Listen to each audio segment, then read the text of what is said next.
Japón, una antigua cultura que abarca miles de años. La leyenda japonesa dice que las islas de Japón se formaron a partir de las lágrimas de una diosa. A medida que cada lágrima caía en el Pacífico, se formaba una isla en aquel sitio. En tiempos de paz, Japón era una tierra elegante, con jardines acuáticos, flores de color cereza y poesía.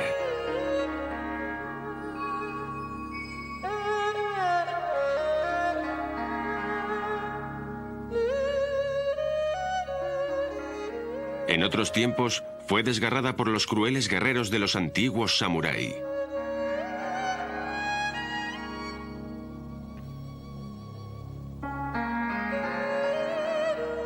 Estos hombres, que eran muy temidos, también eran reverenciados como la gente más poderosa de Japón.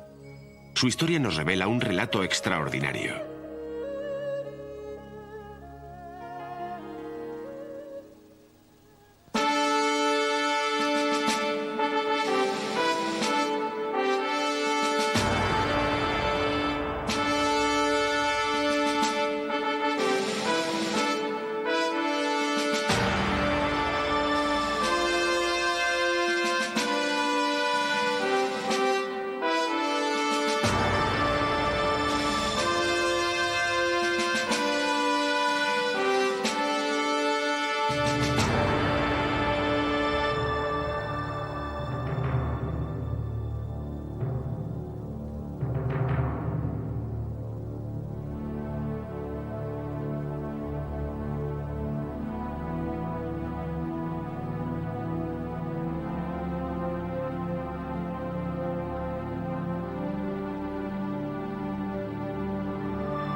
Civilizaciones antiguas.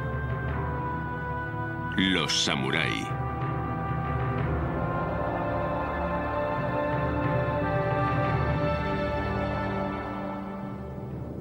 Aunque hay evidencias arqueológicas de una cultura neolítica en Japón, el primer periodo que conocemos en profundidad es el periodo Jomon.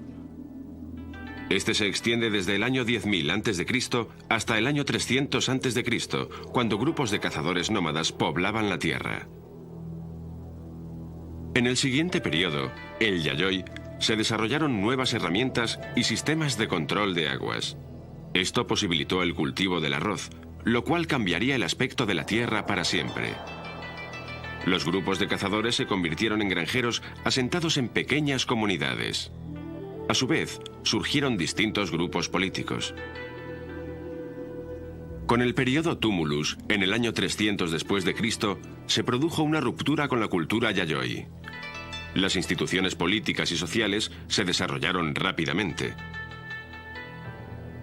Aparecieron en la costa grandes montículos mortuorios de piedra o de arena. Se les llamó tumuli, a propósito del nombre del periodo, Tumulus.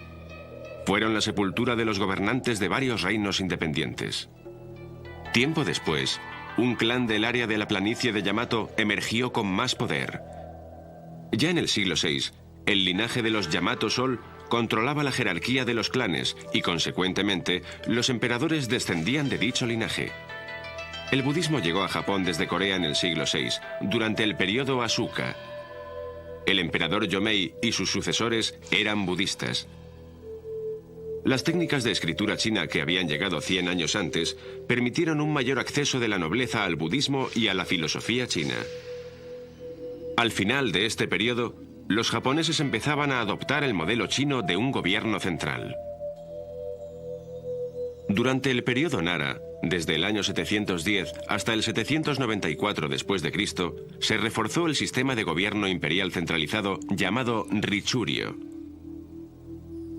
Este sistema continuó en el periodo Heian, pero comenzó a desmoronarse en el siglo IX. Algunos señores crearon sus propios poderes militares, lo que llevó a una lucha encarnizada entre ellos y a la pérdida del poder imperial del emperador.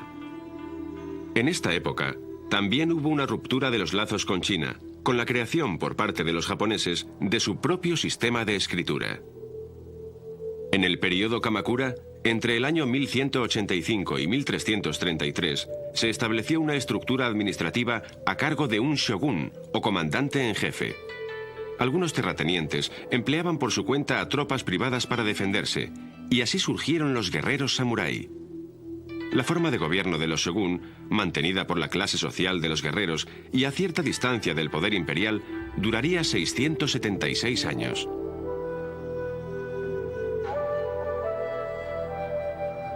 El culto por los samurái continuaría desde este periodo hasta el siglo XX. Al estallar la Segunda Guerra Mundial, el ejército japonés todavía se regía según el código y los lazos existentes con la tradición antigua. Pero esta tradición no murió tan fácilmente.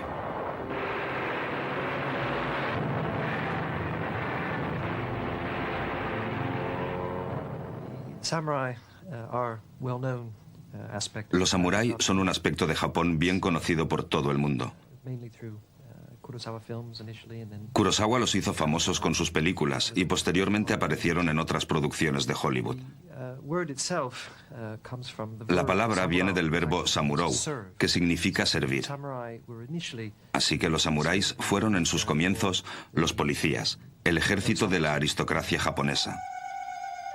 El papel de los samurái era en un principio el de proteger la propiedad de los ricos terratenientes.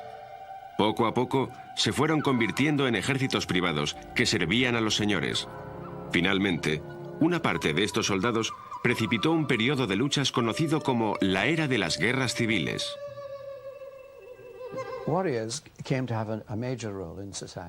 Los guerreros adquirieron una gran relevancia social durante los siglos XII y XIII, al comenzar las guerras civiles entre los clanes principales.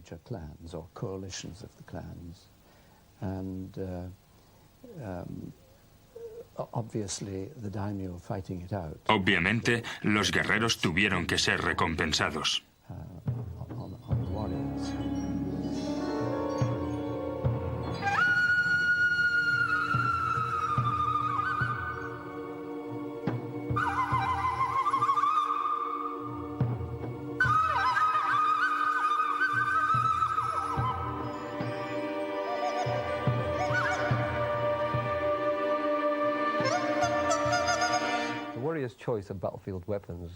Las armas que los guerreros elegían para el campo de batalla eran la katana, conocida como espada samurái, el yari, la lanza y el naginata.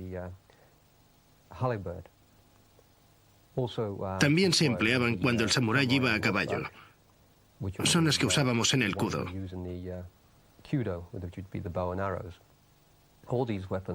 Todas estas armas están vinculadas a los samurái y las utilizaban en la batalla. A pesar de ello, podía llegar el momento en que el samurái quedara desarmado. Por ejemplo, si su espada se rompía o se la arrebataban, entonces tenía que recurrir a la lucha sin armas.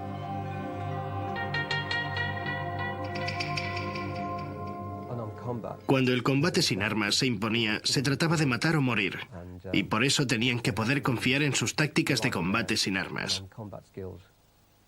las cuales con el tiempo se han transformado en métodos muy efectivos de defensa propia. Había grandes industrias de manufactura para dar servicio a los samurái y a los ejércitos del Daimyo.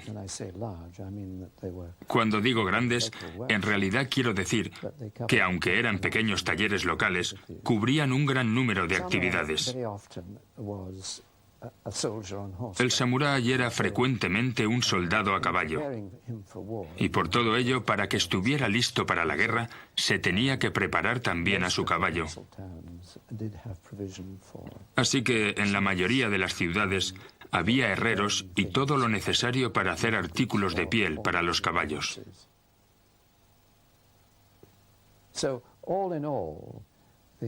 Como consecuencia, la actividad de la guerra y la sociedad de los samuráis dieron empleo en el ramo de la industria a una sociedad que había sido agraria.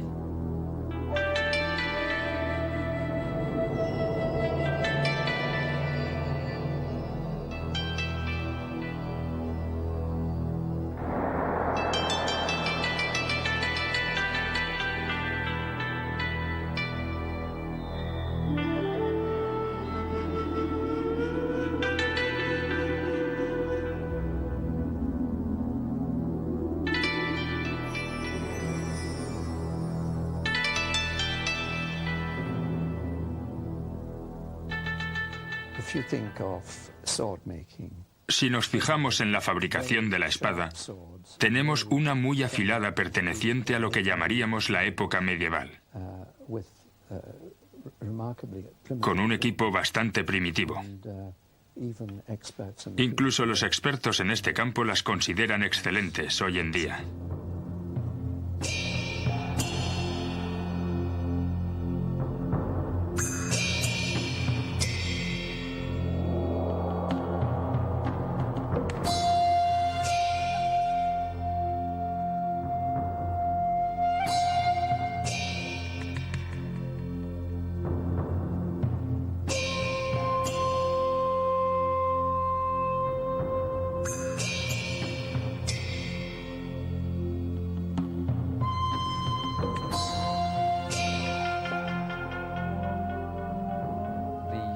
La espada de los samuráis, la katana, era el alma del samurái.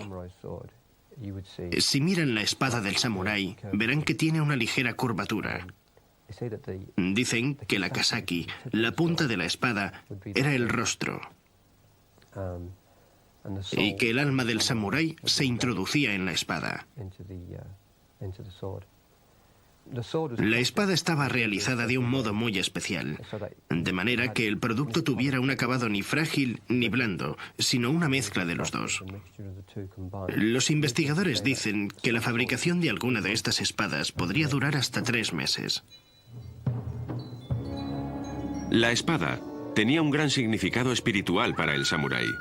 Creían que los herreros que hacían las espadas tenían poderes sobrenaturales. Era esencial que antes de hacer la hoja, rezaran a los dioses para protegerse de los espíritus del mal. El hierro se trabajaba al martillo y se doblaba unas 20 veces, creando una hoja que podía cortar la cabeza del contrario de una sola pasada. La indumentaria de batalla del samurái era tan complicada como el armamento. Llevaban banderas atadas con correas a sus espaldas que los identificaban como parte de un clan. A menudo costaba horas vestirse para la guerra. Algunos crearon métodos más rápidos de preparación, colgando los trajes del techo y haciéndolos descender sobre sus cuerpos. La armadura estaba hecha de pequeñas placas de acero superpuestas que se unían mediante cuerdas de colores brillantes para formar una piel decorativa y protectora. Encima de esto, llevaban un escudo que protegía el cuerpo junto con los guantes, medias y el collarín de acero. Podía verse una gran variedad de diseños llamativos y fantásticos, ya que los jefes militares rivales buscaban estar por encima del otro en estilo y fiereza. La forma favorita de decoración era una laca negra brillante con un baño de oro. Seguramente, el verdadero antecesor de los caballeros Jedi de la película La Guerra de las Galaxias ha surgido de aquí. La armadura, conocida como el yari, la llevaba principalmente el samurái de mayor rango. De hecho, cuanto mayor rango tenían, más pesada era la envoltura.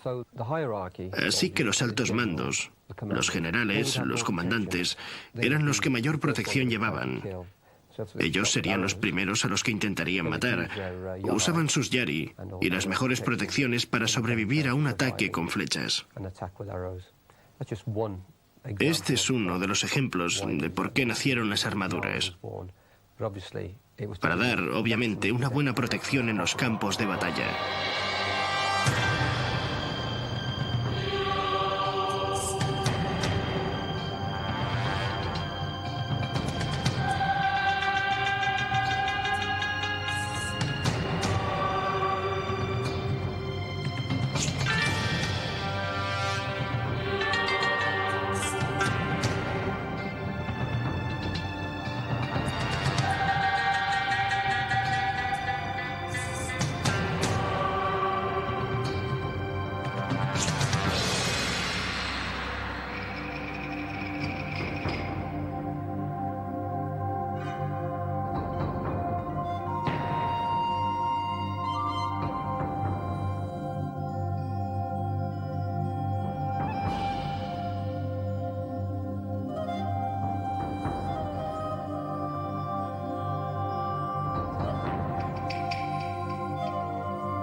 El kabuto o casco samurái era susceptible de varios diseños. No había un diseño realmente específico. Cada clan tenía su diseño o modelo diferente. Algunos tenían cuernos. De hecho, cuanto más terroríficos eran y mayor maldad aparentaban, mejor. Ocurría lo mismo con la máscara que llevaban en el campo de batalla. Cuanto más horrenda y malvada era su apariencia, mejor. Obviamente esto era para intentar asustar a los contrarios. No solo los samuráis llevaban máscaras de batalla, sino también sus pequeños y resistentes caballos. Incluso los arreos y las sillas estaban decorados con bonitos y complicados diseños. Las máscaras de los caballos de los samuráis, hechas de piel, estaban diseñadas para complementar lo terrible del aspecto del guerrero, proporcionando al caballo la misma expresión estrafalaria. Durante las guerras civiles surgieron naturalmente un montón de clanes diferentes. Los soldados se juntaban y cada clan debía ser mejor que el otro. Así que cada clan tenía su entrenamiento especial, único para ese grupo en particular.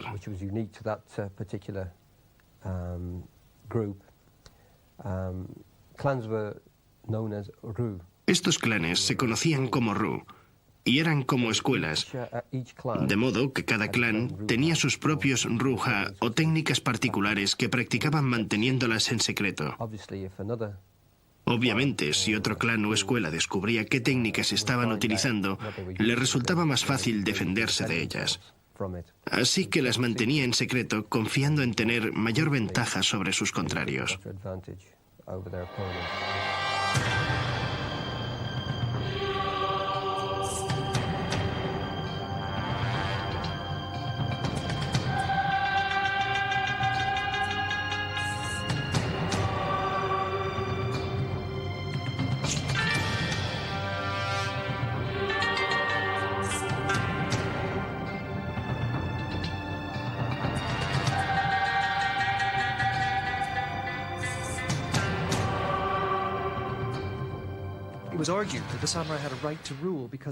Se argumentaba que el samurái tenía derecho a gobernar por su virtud, y esto significaba que tenía autodisciplina y que no buscaba ningún provecho. Su finalidad era servir. Era leal, y de ese modo llegaba a convertirse en erudito de pureza y virtud. Este era uno de los aspectos del culto. El otro aspecto era que no tenía miedo en absoluto. En otras palabras, que deseaba morir por la seguridad del país, por la seguridad de su señor.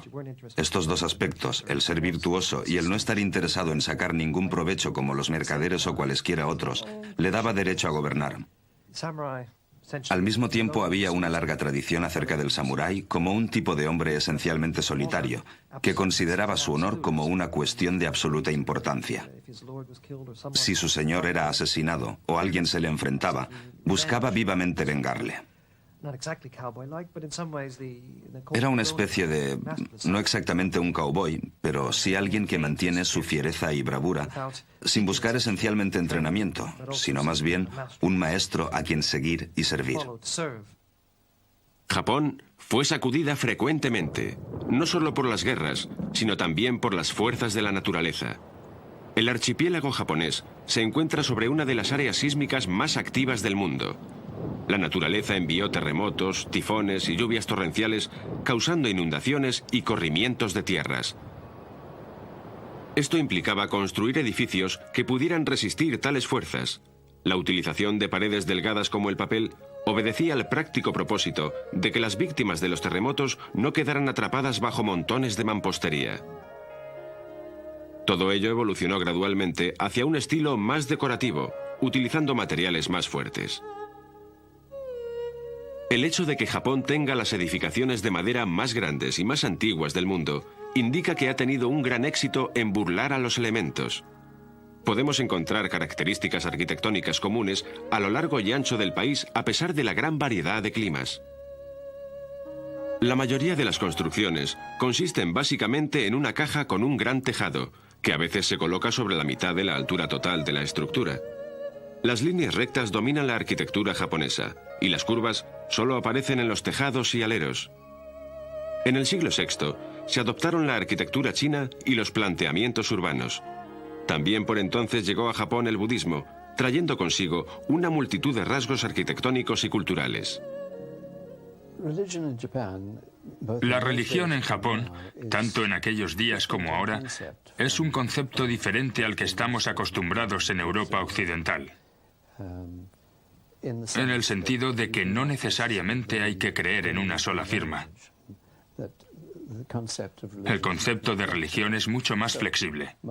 Y por eso la mayoría de los japoneses, hoy y en aquellos tiempos, pueden describirse a sí mismos como creyentes, tanto del budismo como del shinto.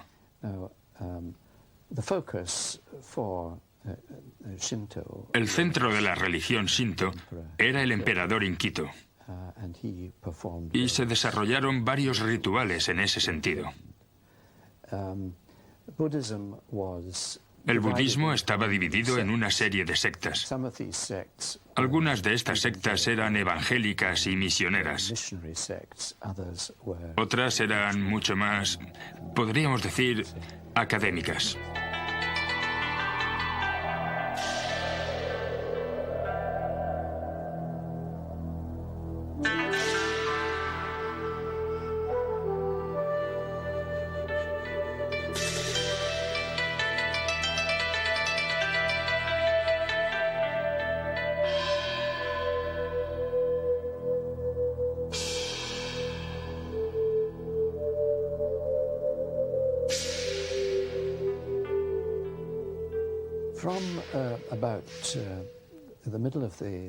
Desde aproximadamente la mitad del siglo XVI, empezaron a llegar a Japón misioneros cristianos. Al principio eran jesuitas. Trajeron con ellos algunos conocimientos técnicos de la Europa del momento, especialmente el conocimiento de la pólvora, que era totalmente nueva para los japoneses de aquel tiempo. Puede comprenderse que en el contexto de la guerra civil que se estaba viviendo, saber hacer pólvora daba a todos los jefes militares una ventaja considerable.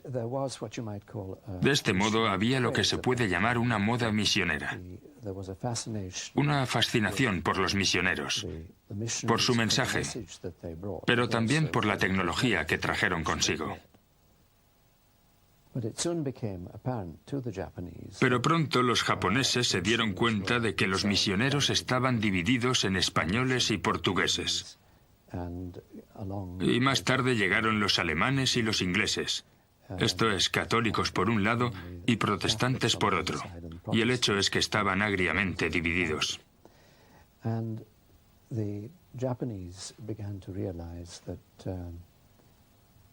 Los japoneses empezaron a darse cuenta de que esto podría ser un peligro, porque todos y cada uno de estos cuatro poderes costosos, podría ser que al final desearan invadir y hacerse con Japón.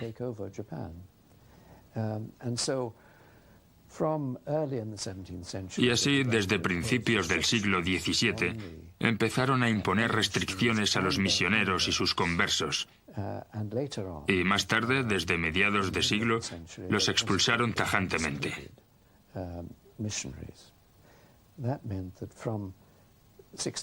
Esto significó que desde el año 1650 aproximadamente, Japón solo tuvo un contacto con el mundo exterior, es decir, el mundo europeo, y este fue a través de un pequeño enclave llamado Tsushima, una isla en la isla de Kyushu. Allí permitieron a una colonia alemana continuar comerciando y enseñando a los japoneses cosas como medicina.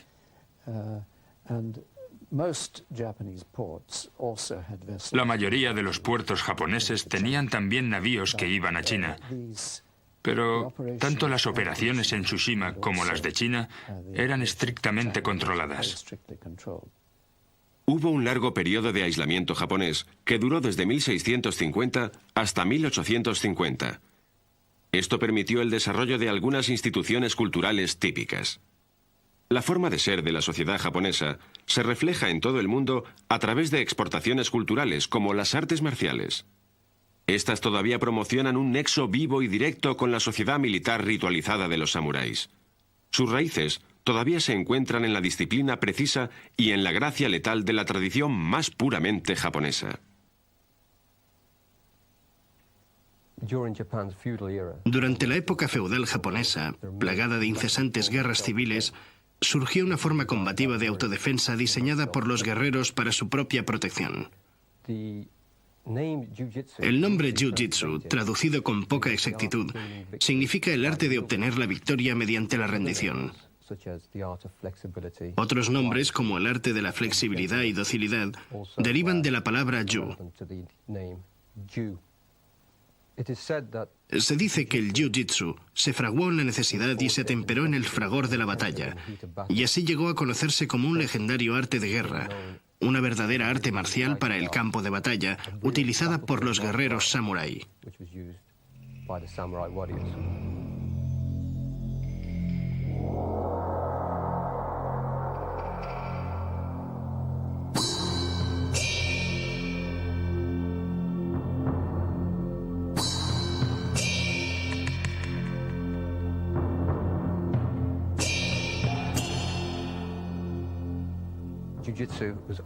Los Jiu-Jitsu eran solo una pequeña parte de los guerreros japoneses, y así se denominaba también el ejercicio y el arte que la clase guerrera practicaba como preparación al campo de batalla. Los campesinos tenían muy poco poder y libertad en la sociedad japonesa. Los samuráis estaban en la cumbre de la jerarquía y solo el hijo de un samurái podía llegar a ser samurái. Podían matar a cualquier persona por el motivo más nimio, sin necesidad de dar explicaciones. En esta época, la administración de la tierra todavía estaba en manos de los daimyo, los señores independientes. Cada daimyo llegaba a ser lo que era por derechos de conquista, utilizando sus poderosas armas de samurái para mejorar su posición.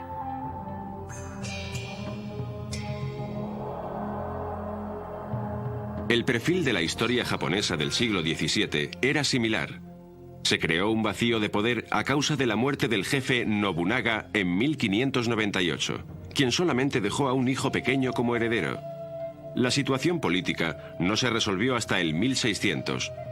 Un famoso guerrero llamado Tokugawa Ieyasu se las arregló para derrotar a una coalición de señores de la zona oeste del Japón. Esta famosa batalla es conocida como la Batalla de Sekigahara. Esto hizo de Ieyasu el gobernador de facto del país. No fue simplemente el regente, sino un miembro del Minamoto, la familia Shogun. Después de consolidar su poder, se enfrentó con la difícil tarea de crear un sistema de gobierno viable, no descentralizado, y que fuera su propio y poderoso poder central.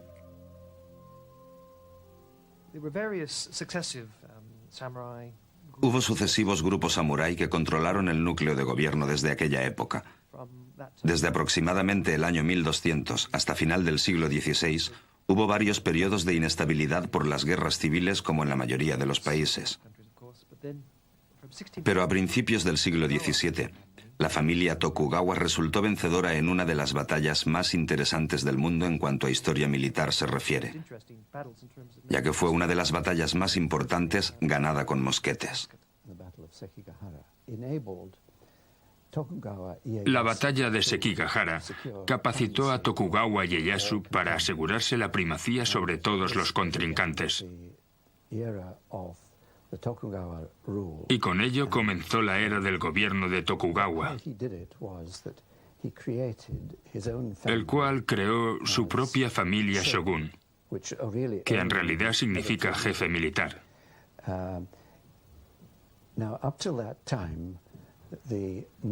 Hasta entonces, la cabeza del país había sido el emperador.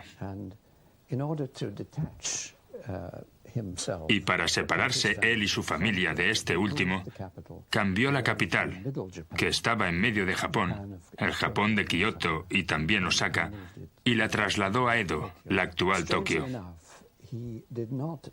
Extrañamente no intentó librarse del emperador. Le aceptó como cabeza espiritual y siempre se dirigió a él con total respeto, incluso veneración. Por otra parte, siempre mantuvo espías de la burocracia shogun en Kioto.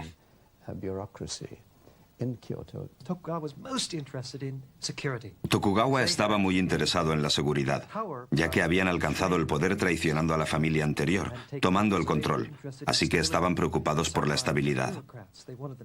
Quería que los samuráis, como burócratas que eran, fueran autodisciplinados y buenos en todo, y no tener ningún lobo solitario que le asaltara por la calle y le sacara la espada para derribarlo. Así que, si el país estaba en paz, lo importante era controlar a todos esos guerreros. Para amortiguar las energías de los guerreros, los jefes del gobierno japonés de aquel momento planearon invadir Corea, con la idea de exportar toda esa juventud enérgica, todos aquellos hombres que lo que realmente querían era masacrar.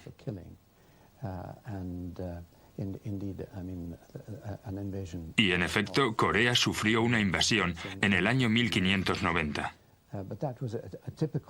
Pero aquello fue el típico ejemplo de la tendencia de los guerreros a que la situación se les vaya de las manos. El control de los daimyo por parte de Tokugawa Ieyasu fue tan satisfactorio que su familia proporcionó un largo linaje de shoguns que gobernaron Japón durante 2 siglos y medio. Con su éxito, la palabra shogun llegó a ser, una vez más, una palabra esencial del vocabulario japonés. Pero para controlar a los daimyo, los shoguns Tokugawa se vieron obligados a tomar medidas cada vez más drásticas.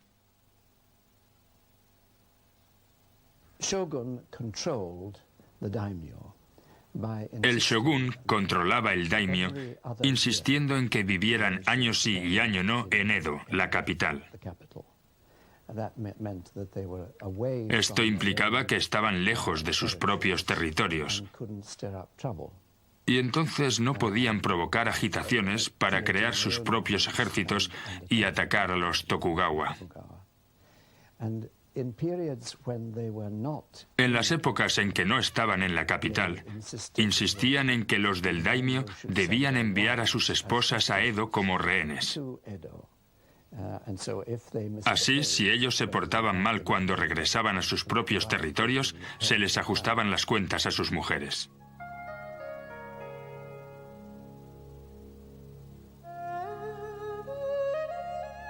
Los samurái, tradicionalmente, utilizaban a las mujeres para matrimonios políticos. Estos ayudaban a cimentar clanes y diferentes alianzas. El matrimonio político era un arma tan poderosa que Tokugawa Ieyasu lo prohibió a su llegada al poder. A veces, el clan de una mujer pretendía que ésta espiara en el clan de la familia de su marido, creándole una situación de grave riesgo. Era bastante aceptable que un marido tuviera concubinas, pero de su mujer se esperaba que fuera totalmente leal a su señor. Si se la encontraba culpable de adulterio, su marido tenía el derecho de matarla. Las concubinas no recibían mejor trato que los criados. Una de las indignidades sufridas por las mujeres hasta el final del siglo XIX era el vendaje de los pies. La rotura deliberada de los huesos producía una dolorosa deformación. Se pensaba que los pies pequeños eran más bonitos, pero el vendaje enmascaraba un motivo más siniestro: limitar los movimientos de las mujeres. Los jardines japoneses reflejan todos los armoniosos aspectos de la sociedad, su sentido del orden y su elegante formalidad. En tiempos de paz, los jardines eran considerados lugares de moda para que los samuráis se relajaran sumidos en la contemplación o escribiendo poesía. Los jardines creaban un equilibrio entre agua, piedras y puentes, y todavía hoy su estilo refleja la sociedad japonesa.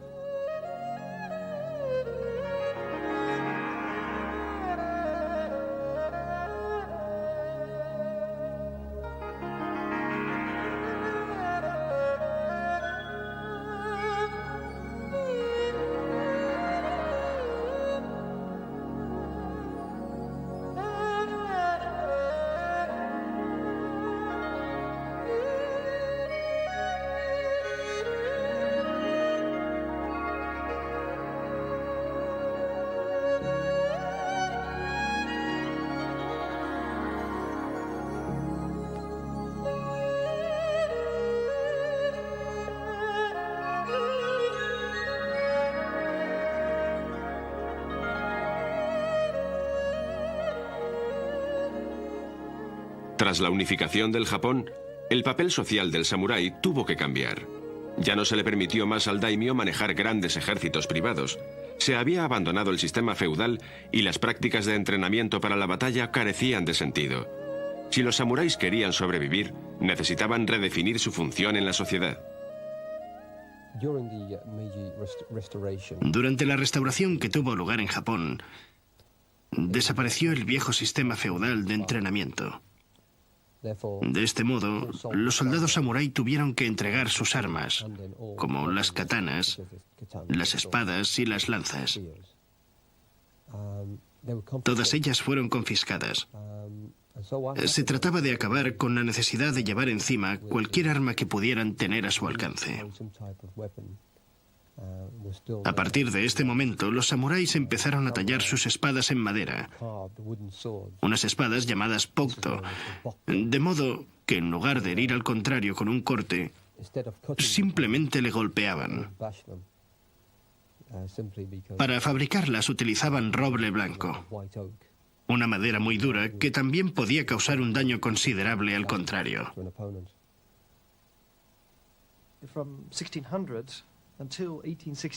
Desde principios del siglo XVII hasta 1868 no hubo prácticamente ninguna guerra significativa en Japón. De modo que las artes marciales desarrollaron muchas variaciones que hoy conocemos no como deporte, sino como un modo de mantenerse en forma. El culto de la espada del samurái ha evolucionado siendo ahora un símbolo de paz, desde que los samuráis se definieron con un intento de legitimación de su posición ante la sociedad que les había situado en la élite.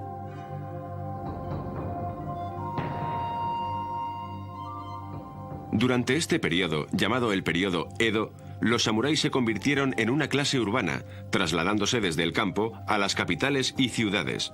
Aunque solo suponían el 7% de la población de Japón, en el seno de las ciudades llegaron a ser por lo menos el 70% de la comunidad. Los antiguos artesanos, como los herreros, sufrieron un gran declive en su negocio como consecuencia de que se hubiera obligado a los samurái a abandonar sus artes marciales. Pero como los samuráis se adaptaron a su nuevo entorno, la economía de las ciudades floreció. Durante ese periodo de 2 siglos y medio, la estructura de clases cambió. O en todo caso cambió el poder que cada uno de estos grupos tenía. Al principio se trataba de una situación feudal en un clima de guerra o de guerra potencial. Pero luego, después de 2 siglos de paz, los samuráis ya no tenían nada que hacer. En este punto, creo que hay que decir que los samuráis se dividieron. Estaban aquellos que habían prosperado y se habían adaptado a una nueva función social, que podía ser como administradores o como maestros de escuela. Y por otro lado, realmente muchos de ellos fueron incapaces de ajustarse a su nuevo papel y acabaron convirtiéndose en borrachos. Muchas de las imágenes que conservamos de los samuráis del siglo XVIII corresponden a vagos que simplemente iban rondando por las ciudades y que se les podía encontrar frecuentemente en el arroyo. Son imágenes del declinar del culto a los mejores días del guerrero.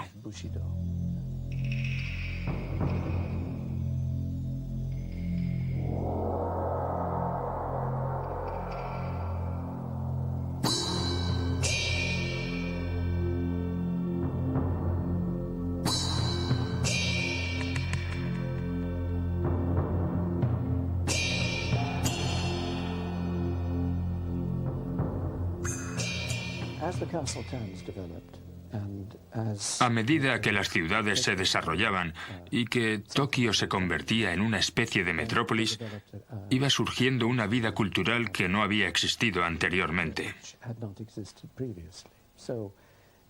Así, había teatros, dramaturgos como Shikamatsu, que era el Shakespeare japonés, grupos de poetas, los cuales incluso hoy son reconocidos como bastante importantes.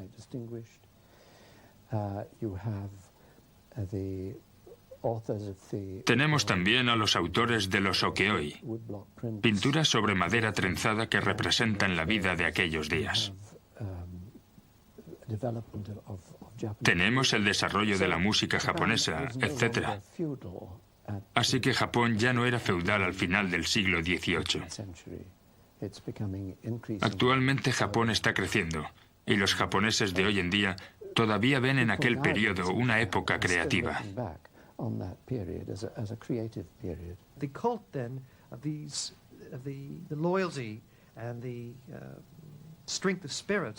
El culto, la lealtad y la fuerza de espíritu de aquellos hombres deseando morir por honor se convirtió en el mito más importante del drama japonés.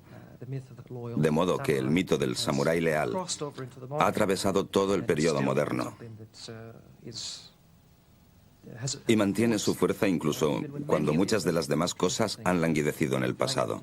Evitó que padecieran los horrores de la Primera Guerra Mundial y por ello tomaron la decisión de mostrar su fortaleza. Manchuria y fundaron el estado de Manchukuo.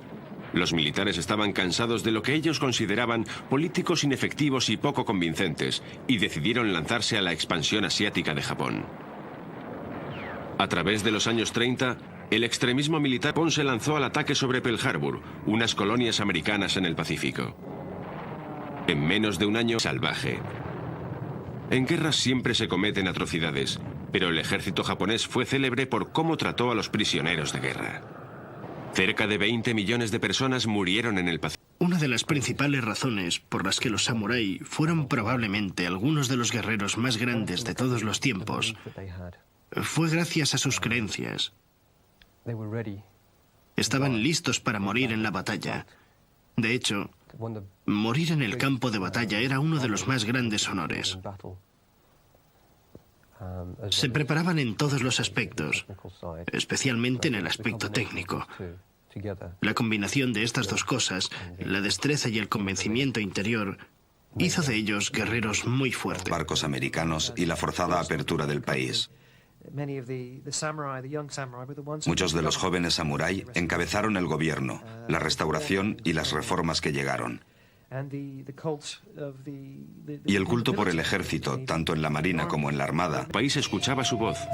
Japón perdió la pretensión de divinidad de su emperador, su imperio y su ejército. El Japón de la posguerra tiene ahora una estructura diferente, pero los japoneses todavía deberán estudiar la historia reciente de este siglo. El final de la guerra contempló el declive final de los samurái, aunque las artes marciales tradicionales todavía se estudian en todo el mundo. También deja un gran legado de arte y arquitectura, altamente codiciado por los entendidos. Japón sufrió una dramática reconstrucción política y económica, pero ahora posee una de las economías más florecientes del mundo. Los horrorosos acontecimientos de este siglo han obligado a Japón a despojarse de los antiguos procedimientos feudales y a mirar hacia un futuro muy diferente.